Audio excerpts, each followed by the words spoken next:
la doctora Teresa Rodríguez de la Vega. Teresa, muy buen día. Hola, Marta Olivia, muy buenos días a ti y a tu audiencia. Gracias, qué gusto tenerte por acá. Teresa es doctora y maestra en Filosofía de la Ciencia y licenciada en Sociología, todas por la UNAM. Es profesora de tiempo completo en el Centro de Estudios Sociológicos de la Facultad de Ciencias Políticas y Sociales de la UNAM, donde imparte cursos de teoría sociológica, filosofía de la ciencia y feminismo. Las elecciones en Venezuela. Las elecciones es un tema que además de que sigue vigente, además de que hay mucha cobertura mediática al respecto, además ayer entrevistamos a una internacionalista también de la UNAM que estaba pues ahí cubriendo parte de todo este proceso electoral. Tere, ¿cómo podemos entender las diferentes posiciones de la izquierda en Latinoamérica frente a este resultado oficial que se ha dado a conocer hasta el momento del Consejo Nacional Electoral? Parece está un poco dividido el asunto, Brasil, Chile, otros países, entre los que son de izquierda y que están pidiendo recuento contra los directamente apoyando a los Estados Unidos. ¿Cuál es tu interpretación del hecho?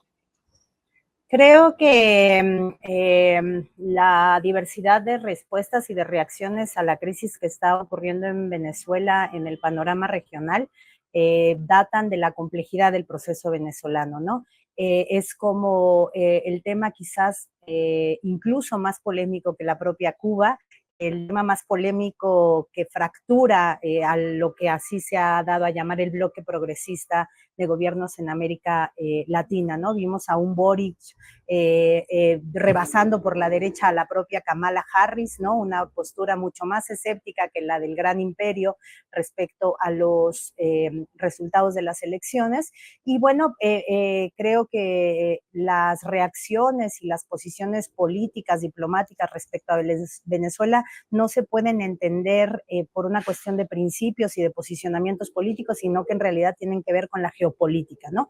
Y creo que aquí se juegan dos grandes cosas que nos ayudan a entender qué situación o qué condiciones están detrás de las reacciones. Una, no se puede hablar de Venezuela sin hablar del petróleo, ¿no? Se agradece que Donald Trump haya sido siempre muy transparente al respecto, diciendo en sus críticas al gobierno demócrata de Joe Biden, ahora estamos comprándole petróleo a un país al que se lo podríamos haber quitado, ¿no? Declarando transparentemente las intenciones de control sobre el recurso natural que es el petróleo y las reservas que están probadas en Venezuela. Entonces, por un lado, hablar de Venezuela es hablar de petróleo, de ahí la aparente prudencia con la que reacciona ayer el gobierno norteamericano en primera instancia con este tuit de Kamala Harris, aun cuando después el Departamento de Estado se mostró también escéptico frente a los resultados electorales, pero de ahí que Estados Unidos sea más prudente ante la situación venezolana que un gobierno de Brasil, que también ha estado muy aparentemente vacilante, o que un Chile alineándose con las reacciones tipo Milei, ¿no? Declarando fuertes sospechas que ya anuncian en realidad fraude, ¿no? Entonces, de un lado el petróleo y del otro lado la migración forzada, ¿no? Brasil y Chile, como ayer lo decía muy bien en la mesa roja nuestra querida Ingrid Urgelles, Brasil y Chile son países receptores en primera instancia de esta masiva ola migratoria del éxodo económico que ha provocado, la así llamada revolución bolivariana, pero en el contexto de unas sanciones económicas y de un bloqueo absolutamente asfixiante contra el país sudamericano, ¿no? Entonces, cuando Boric o Lula declaran su posición respecto a Venezuela, están declarando de cara a las presiones internas que tienen para frenar la crisis migratoria que está provocando el éxodo masivo de venezolanos y venezolanas, ¿no? Entonces creo que tenemos que entender toda reacción de cara a la geopolítica y al lugar que Venezuela ocupa en el entramado internacional, en el contexto de la guerra en Ucrania y en el contexto de las relaciones entre países latinoamericanos de este bloque así llamado bloque progresista, al que ya es muy difícil incluir, en el que ya es muy difícil incluir al gobierno chileno, pero bueno, el así llamado bloque progresista tiene tensiones internas en gran parte dictadas por la migración masiva de ciudadanos y ciudadanas venezolanas.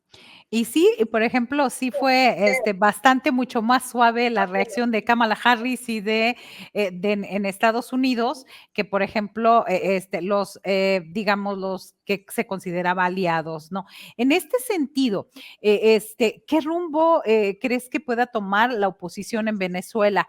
¿Hay de verdad un proyecto real o es más la difusión y las redes sociales que maximizan esta situación?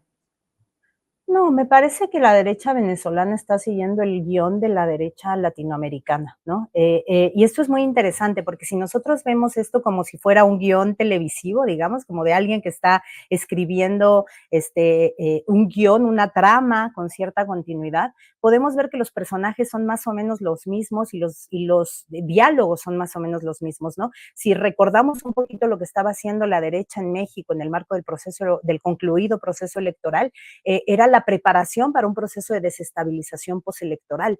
La única cosa que cambió aquí el panorama fue la aplastante victoria de la así llamada cuarta transformación, ¿no? Pero que había una hipótesis de desestabilización golpista postelectoral que se estaba manejando, uno con esta realidad paralela de Massive Caller, ¿no? En el que se anunciaba una indefectible victoria aplastante de la derecha, y muchas preparaciones e hipótesis planteadas acerca de qué tanto se podía judicializar la calificación de la elección, qué tanto se podía apostar a apoyos injerencistas externos que apoyaran a la derecha si no reconocía los resultados. Todavía el día de la elección, lo que se tardaron irresponsablemente en reconocer la victoria de Morena, y lo que están ahorita haciendo con la impugnación a la mayoría calificada que se obtuvo, ¿no? Entonces, el guión es el mismo, lo único que aquí no pudieron, y no pudieron porque la distancia en la ventaja electoral que obtuvo Morena no se los permitió. Y en Venezuela estaba pasando lo mismo, ¿no? Es decir,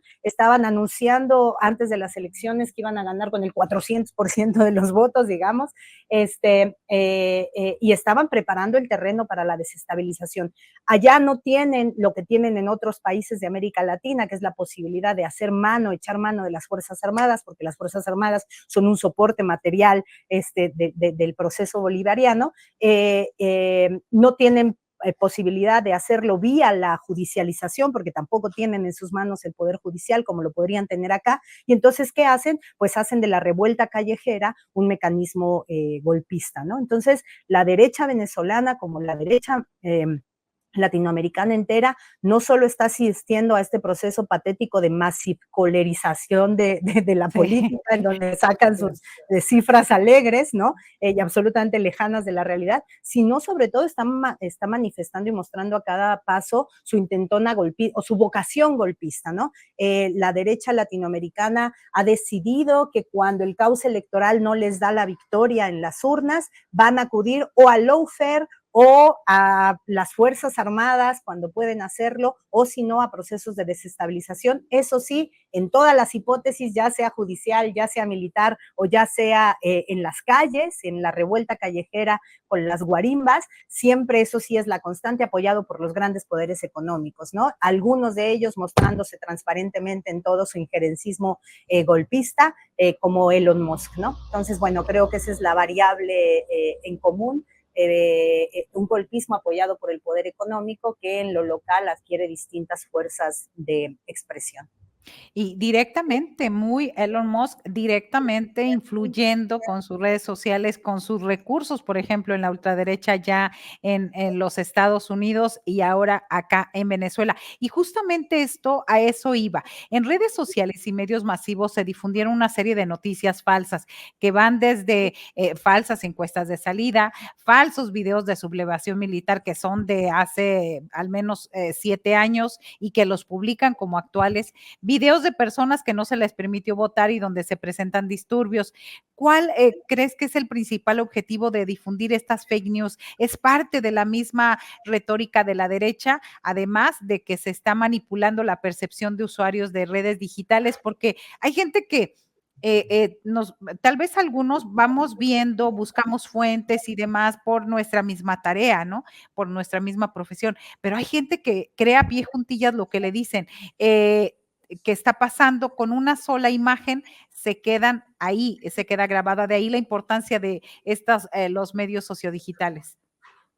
Por supuesto, pero fíjate, Marta Olivia, que en temas muy puntuales, o sea, ahí está la idea que ha expresado varias veces el presidente de benditas redes sociales, como si las redes sociales en ciertos procesos hayan posibilitado cierta ruptura parcial del cerco mediático, ¿no? Y efectivamente en muchos procesos así lo han hecho, ¿no? O sea, por ejemplo, sabemos la importancia que en el contexto mexicano ha tenido las redes sociales o espacios, plataformas como la tuya, por ejemplo, ¿no? En términos de que generan una oferta informativa que rompe los cercos mediáticos auspiciados por el poder económico, que generalmente están amparados en los grandes medios de comunicación, ¿no? Y es verdad, en algunas ocasiones pasa, pero cuando nos vamos a temas muy puntuales como Venezuela o, digámoslo también, el genocidio en Palestina, en realidad las redes sociales también son un campo de control que promueven el cerco mediático, ¿no? Con actos de censura concretos, como la suspensión de cuentas que dan cobertura cotidiana a estas cosas, o simple y llanamente la invisibilización o el silenciamiento vía algoritmo de otros testimonios. Hoy en día es dificilísimo, si tú no te vas directamente a la cobertura de medios o de plataformas e iniciativas informativas que sabes que van a informar con objetividad y con sensibilidad a pie de calle de lo que está pasando en Venezuela, es bien difícil encontrar un solo testimonio de un votante del chavismo hoy día. Es muy difícil. ¿Por qué? Pues porque las redes sociales están participando de este cerco mediático, de este cerco informativo, que impide que en el resto del mundo logremos contactar con otros diagnósticos que no sean la narrativa impulsada desde el poder económico, ¿no?